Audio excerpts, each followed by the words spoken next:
Hey guys, it's Chris here again. I'm going to show you a new track breakdown of a song called New Start. If you haven't heard the song yet, it's in the description of this video, so I recommend to check it out first. That way you've heard the song before I show you the breakdown of how I created the song and all the little things I did to it. This was the first song that I kind of started writing in Ableton again. When I first started writing music back in like 2015 or 16. Been playing a lot longer than that, but once I started recording professionally, I actually started using Ableton. So I started out in the free version way back then, and then once I got to school and stuff, I actually started using Pro Tools and all that other stuff. But I actually tried using Ableton again a couple weeks ago, and I really enjoyed writing MIDI parts in it. So I actually bought the full version, and I've been actually recording parts in Ableton now, like exclusively, and then mixing in Pro Tools. So Ableton's kind of replaced Pro Tools for recording MIDI parts for me because it's a lot easier and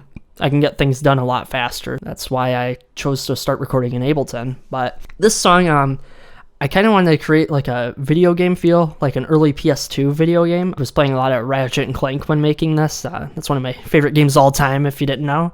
And the first song on the soundtrack is, it kind of like starts out with this bass line, and then it kind of like breaks down into some like hip hop stuff with the bass line. So I kind of started the song with a bass line. I'm going to show you it right now here. It's this part.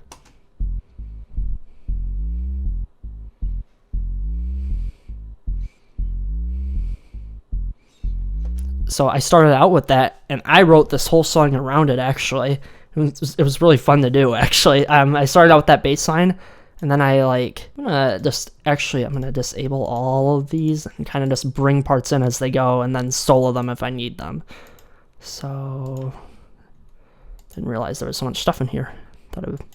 But I started the bass and drums like this. Oops, I forgot. I don't want that filter in. Let's actually start with the beat starts, because I didn't start with the hi-hat. I kind of brought that in later. But here it goes like this. And I kind of wanted this to sound more like a club song, so I actually added this sub bass to right here. If we solo this, I'll show you. Be able to tell what I added in easier.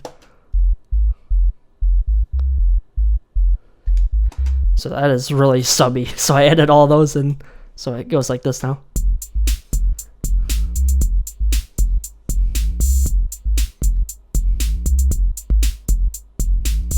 And then I added this.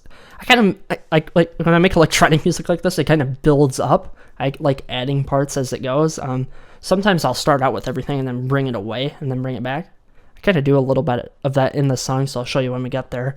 But I added this high part.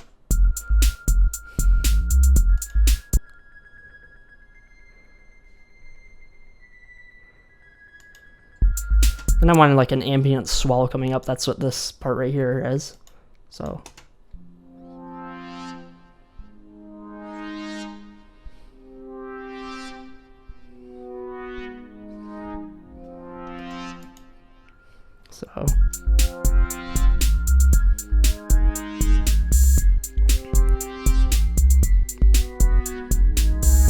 So the next part that like comes in if you go this way is this Rico pad, but that's not actually what I wrote next. I added this arpeggiator down here with it, so this.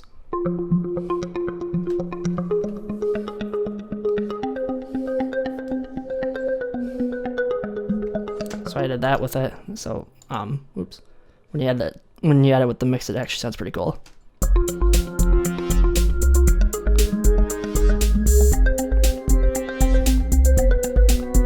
And it's an arpeggiator, so it's kind of like going up and down the, like between notes you hear that. So you kind of hold down the chord and it'll automatically do that. Kind of makes some easy parts to write. I usually write a lot of my ambient parts with arpeggiators because it can make the job a lot easier. After I had that in, I added this Rico's pad. So let's hear this soloed.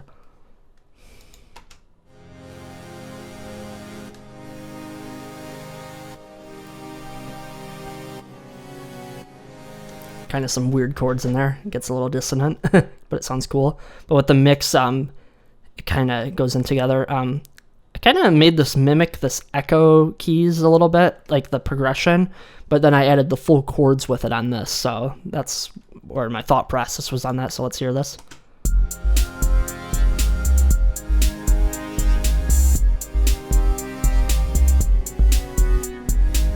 So I pretty much came up with all that, but when I listened back at the starting, like this, I thought it was missing some ambience, so I added this filter.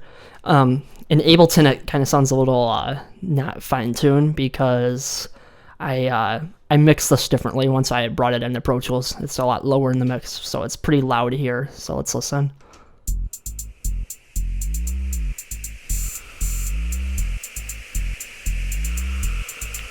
So that's really quiet once I ended up actually doing the mix, but that pretty much is all the starting here, so.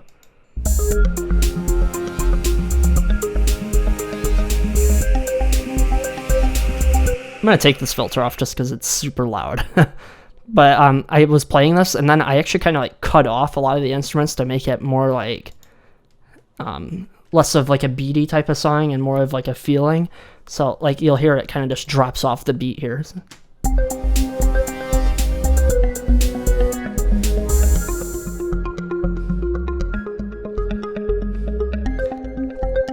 And then it brings parts back in periodically, so.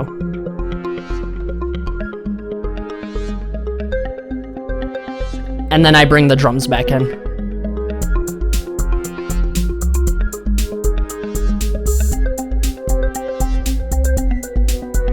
Then the next part I wrote is this reverbant part. On the mix, you actually hear it fade into this. I'll show you on the mixing video of how I did that. But this is the part right here if we solo it.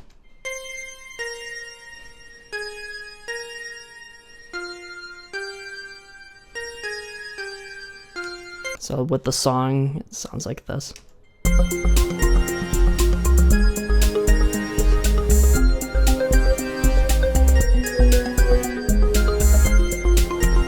Then I brought my guitars in because I wanted this to kind of change the mood, so I brought these in one at a time, so let's kind of hear.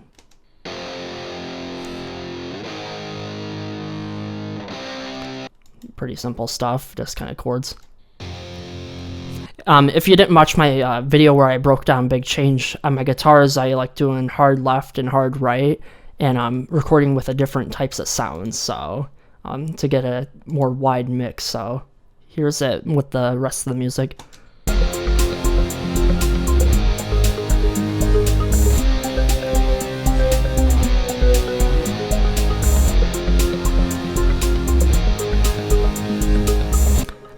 What's interesting about this part right here where these guitars are playing, on the actual song you'll hear that real drums come in. I actually added those real drums in when I brought it into Pro Tools.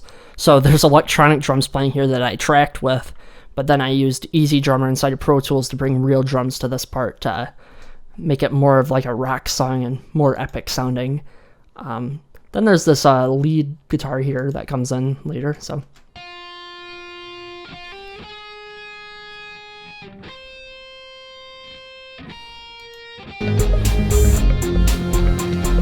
Pretty simple stuff there. There's also these horns you'll notice. They're pretty loud on this mix before mixing it, so here they are.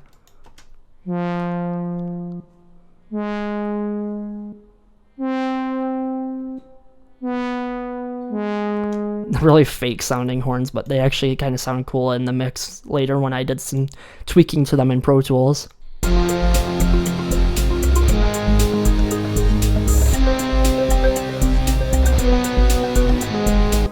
Pretty much all the songs all the parts are back in.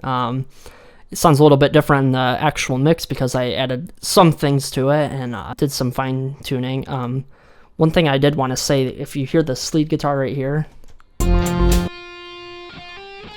it sounds different than the lead guitar in the mix because I added some like harmonizers with it. I'll show you that in the next video, but I wanted to kind of show you that it sounded a little bit different on here before doing that. So thank you for watching this. I'm gonna show you how the mix goes in the next video, so I recommend subscribing so you don't miss that.